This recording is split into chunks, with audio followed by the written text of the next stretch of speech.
Sebelum lanjut, jangan lupa subscribe dulu channelnya, dan nyalakan lonceng notifikasi, agar tidak ketinggalan update video islami terbaru, dari channel Termometer Islam. Terima kasih sudah berkunjung, semoga sehat selalu. Bagaimana caranya? Kata-kata saya, jangan membuka peluang kepada kafir. Itu bagaimana caranya? Begini, cari kepala daerah, pilih kepala daerah, bukan kampanye, saya tidak tahu ya, soal kampanye. Cari kepala daerah yang mendukung dakwah, itu pertama. Cari kepala daerah, pilih kepala daerah yang mendukung dakwah, yang setia dalam dakwah. Kalau kepala daerah tidak mendukung dakwah, nah ini, besok-besok ada Wang Tontai datang dari Cina, dia kerjasama, habis dia khusus bangun mall segala macam, pasar-pasar, habis kita yang muslim. Dan kedua, apa? Kerja keras, bukan cuma ibadah, kerja keras. Yang ketiga, penuhi setiap masjid laki-laki, setiap saat waktu azan harus coba tunjukkan berjemaah. Lawan itu kemalasan itu, lawan. Saya begitu. Tadi Ustaz telepon saya, hari dari kemarin sampai hari saya tidak istirahat. Tadi pagi saya pulang ambil barang di bandara, langsung balik lagi ke sini. Ini malam ini mau ke Sumawe, habis Sumawe balik lagi ke Pidi. Dari Pidi kembali lagi ke Tamiang. Tidak ada waktu saya tidur, siang malam di jalan seperti kelelawar. Tapi saya sehat-sehat sampai hari ini, alhamdulillah. Waktu saya pendeta, Allahu Akbar, naudzubillah min zalik, batang leher saya sakit, perut saya sakit, kaki saya bengkak. Karena apa? Yang masuk dalam perut haram. Hewan kaki 1 saya hajar, hewan kaki 2 saya embat, hewan kaki 3 saya hajar, hewan kaki 4 tinggal kaki mimbar gereja saya tidak hajar. Pokoknya kenyang betul saya waktu di Kristen. Di Islam tidak boleh ada aturan-aturan main, ya, tidak boleh sembarang-sembarang hidup di dalam Islam. Ini saya ini karena malas, tidak disiplin, datang ke masjid, serambi Mekah, jangan berikan peluang kepada kafir, itu aja. Kalau kita menghadapi orang Kristen dengan emosi, memang mereka cari-cari supaya umat Islam bikin keuntungan bagi dia. Memang itu yang dicari kok. Saya kan pernah rapat dulu, bikin gerakan supaya mereka terpancing. Karena umat Islam ini banyak yang bersut. Setelah mereka terpancing, jemaat kita jadi kuat di Indonesia. Itu. Makanya tidak perlu serahkan. Kalau di mana ada gereja bikin unjuk rasa, gereja mau bikin kristenisasi, undang sama saya. Bila perlu di gereja HKBP di Banda Aceh itu, di pinggirnya. Nggak usah pukul orang, orangnya kasihan orang-orang Kristen itu. Sudah setengah mati pikul salib, ente tambah pukul, waduh. Apa kita tidak manusiawi? Iya kan? Yesus sudah setengah mati pikul salib, ente tambah injak. Nah itu, jadi nggak usah. Jangan dipukul, jangan dibakar tempat ibadah, itu nggak bagus. Hanya memberi keuntungan bagi kafir, percaya. Lalu datang bantuan dari Amerika. Itu kan pekerjaan pendeta-pendeta di Indonesia, bikin gerakan supaya kalau gereja dibom besok kita dibantu sekian miliar, sekian triliun. Itu pekerjaan saya dulu. Tidak ada yang di Kristen kan bikin laporan, ambil foto-foto gelandangan di Jakarta, di foto ini, lapor ke American Israel Public Affairs Committee, EPEC, bawa dana ke sini, minta euro account, lu kirim nomor rekening, ditransfer ke sini, miliar rupiah. Makanya penginjil-penginjil itu banyak uang, jemaat tabligh tidak, bawa kompor. Sorry Blik, jangan tersinggung. Memang kita nggak ada Yerusalem, sama-sama kita jalan tabligh. Ya, penginjil-penginjil difasilitasi, dikasih uang, mission, Ephesian Fellowship, map, datang ke Irian, bukan penginjilan. Lihat-lihat, incar-incar di mana ada emas, Freeport masuk. Tahu saya. Makanya Freeport yang dulu tawarkan saya untuk kembali ke UKIP, saya tidak mau. Biar saya miskin, yang penting saya masuk surga, saya selamat. Amin ya Rabbal. Walau ala ahlal kitabi aman wa taqaw wa tafarranhum sayi'atihim wa la'akalnahum jannatin na'im. Sekiranya ahli kitab mau beriman bertakwa kepada kami, kata Allah, kami hapuskan kesalahan-kesalahan mereka, lalu menempatkan mereka pada surga-surga yang penuh kenikmatan. Saya sudah selamat, sudah merdeka.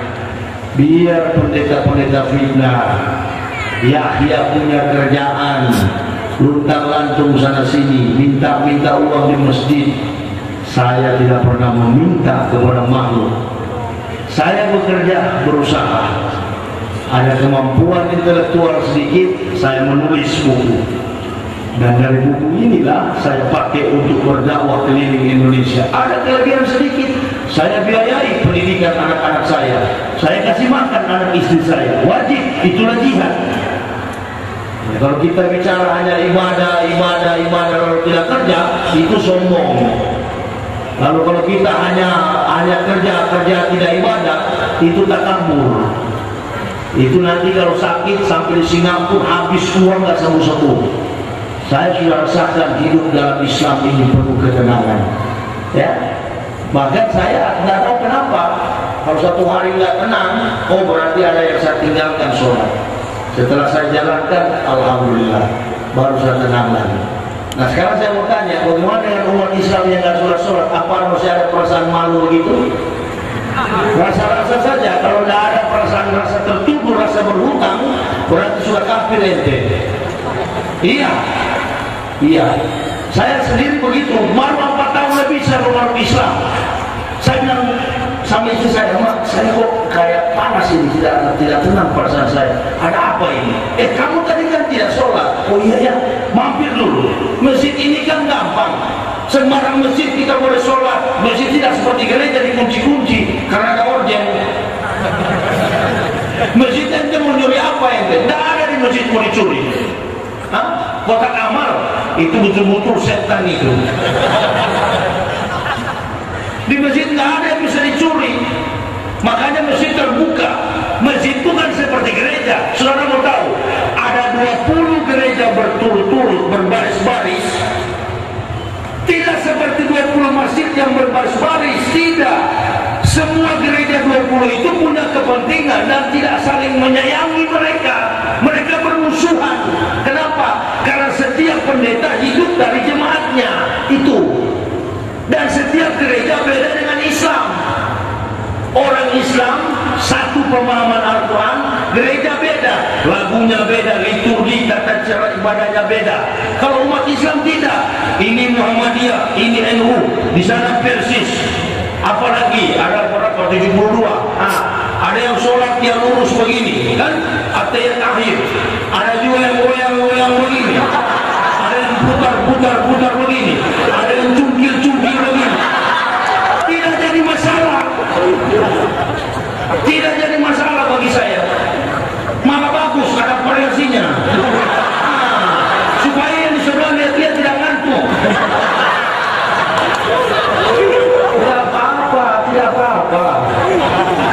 Tidak apa-apa. Umat Islam itu sahabat saudara. Ikhwanul muslimin asyidau 'alal kufar. Keras dengan kafir sama muslim saudara. Tidak apa-apa. Ada yang gini-gini. Ada malah latihan ini. Ini kan latihan.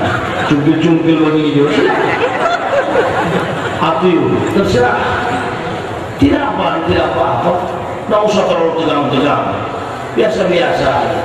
Apakah mungkin satu rakaat, setiap satu rakaat ente satu kali? Tidak apa-apa, bagus.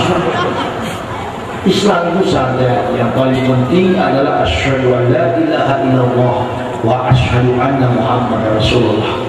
Itu 2 kalimat syahadat. Yakin sampai mati, jalankan perintah sholat, waktu sholat, waktu puasa, merdeka.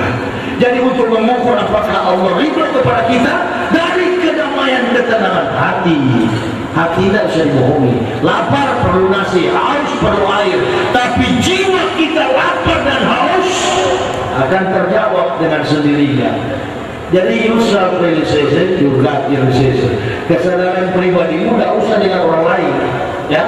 Jadi kalau ada muslim yang datang lalu bilang begini, kamu tidak ikut aliran kami, kamu berarti kafir. Jika ada muslim menuduh muslim kafir, berarti dirinya lebih kafir daripada orang kafir itu. Tidak ada. Orang Islam itu seburuk-buruk apapun muslim, tidak ada yang kafir kecuali dia murtad, itu kafir. Kalau dia masih Islam, tetap muslim, tetap Islam. Mutiara dilempar dalam lumpur, tetap mutiara. Tidak ada ajaran itu, ajaran harus dilawan itu. Kalau ada orang mengatakan Islam sosok muslim itu kafir, itu harus dilawan, harus dilawan. Jangan percaya. Makanya supaya saudara kita tidak menuduh kita kafir, sama-sama kita muslim, mari waktu sholat kita sholat. Tapi jangan sampai menuduh saudara muslim kafir, ada kepentingan. Nah itu lebih bahaya lagi. Di dalam hadis Rasulullah pernah naik mimbar masjid sholat Jumat, dan Rasul pernah mengatakan begini mengenai orang-orang yang suka mencari-cari kelemahan sesama muslim. Ya ma'asyara man aslama bil lisanihi wa lam yaqdil imanu ali qalbihi.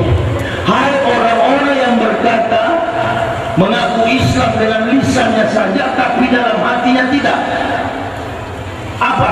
La tuzul muslimina wa la tatabi'u awratahum fa innahum man yatabi'u awrata ahlil muslimin yatabi'u Allah awratahu wa man yatabi'u Allah awratahu yaqtuhu walau fi jawfi baiti. Artinya, tetapi iman tidak masuk ke dalam hatinya.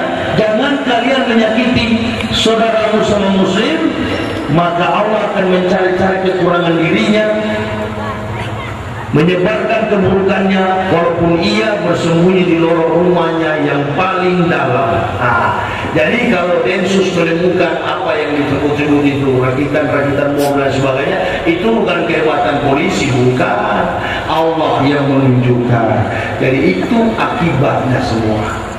Ya, kembali kita kalau lihat yang benar. Laki-laki Umar bin Khattab katakan kepada Rasulullah, kalau Islam ini benar ya Rasul, kita maju. Kita maju, saya siap mati, kata Umar. Kenapa Umar kita tidak bisa ikuti? Di zaman sekarang ini tidak perlu dengan kelompok, biar satu dua orang yang penting kena sasaran tembakan kita. Musuh kita ya kafir. Muslim itu kita rangkul dengan sabar, dengan kasih sayang. Kalau nggak sholat kita datangi, apa persoalannya? Makanya yang sudah haji yang kaya-kaya jangan tutup mata kepada saudara kita yang Muslim. Saya sarankan di masjid-masjid di Indonesia ini, kalau bikin kotak amal gambar seperti keranda mayat, bentuk keranda mayat. Bikin kotak amal seperti keranda mayat, supaya kalau ada haji-haji yang pelit begitu melihat keranda mayat, dia takut, mati.